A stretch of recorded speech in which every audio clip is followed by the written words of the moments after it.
संसार की वस्तुओं से ज्यादा, संसार की लोगों से ज्यादा, संसार की बातों से ज्यादा मैं परमेश्वर को प्रेम करता हूं। जब इस बात को आप प्रकट कीजिएगा, परमेश्वर जैसे अब्राहम को आशीष किया वैसे आपको और हमको भी आशीष करने के लिए तैयार है। इस बात के बाद हम लोग देखते हैं अब्राहम को परमेश्वर बहुत आशीष दिया, धन संपत्ति बढ़ने लगा, नौकर नौकरानियां बढ़ने लगी और बहुत कमाई होने लगा।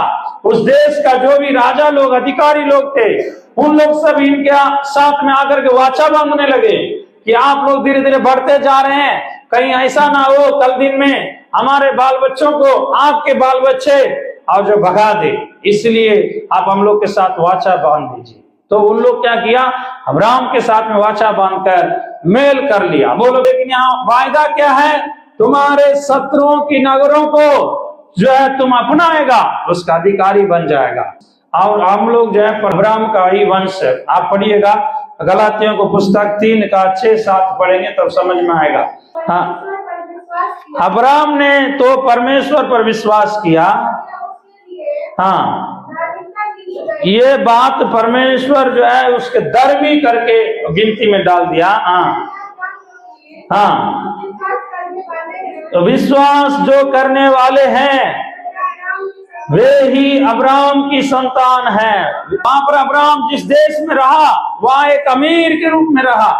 उस देश में बहुत बड़ा उसको मान सम्मान था, उस देश में उसका धर्वय था और उस देश में उसका आदर था। वैसे ही परमेश्वर आपको आशीष करने के लिए चाहता है।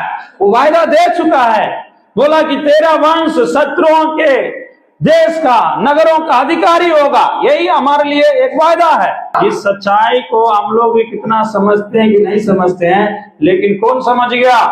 शैतान समझ गया। कौन समझ गया? शैतान समझ गया। बाप रे, ये हमारा जगह का अधिकारी हो जाएगा, ये हमारा मतलब क्षेत्र का अधिकारी हो जाएगा, ये हमारा जो है नगरों का अधिकारी हो जाएगा, फिर मेरा राज क्या हो जाएगा? खत्म हो जाएगा। इसलिए मेरा जो है चाल फिर नहीं चल पाएंगे, हम जो है सफल नहीं हो पाएंगे। इसलिए जो है वो शैतान आपका और मेरा विरोधी बन करके काम कर रहा है। शैतान के अंदर में डर है।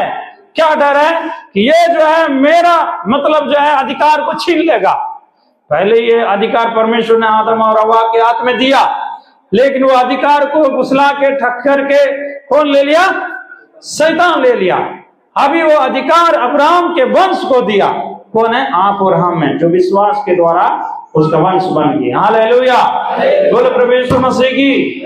अभी जो है हम लोगों को शत्रुओं को, नगरों को अधिकार बनना, मतलब जो अधिकारी बनना, ये शैतान जान करके क्या कर रहा है? वो हमारा शत्रु बन करके कार्य कर रहा है। समझने के लिए एक और वचन आप पढ़िएगा, 1 सामुएल की पुस्तक में देख लीजिए, 18वां अध्याय का 1 सामुएल 18 अध्याय 29 वचन को पढ़िएगा।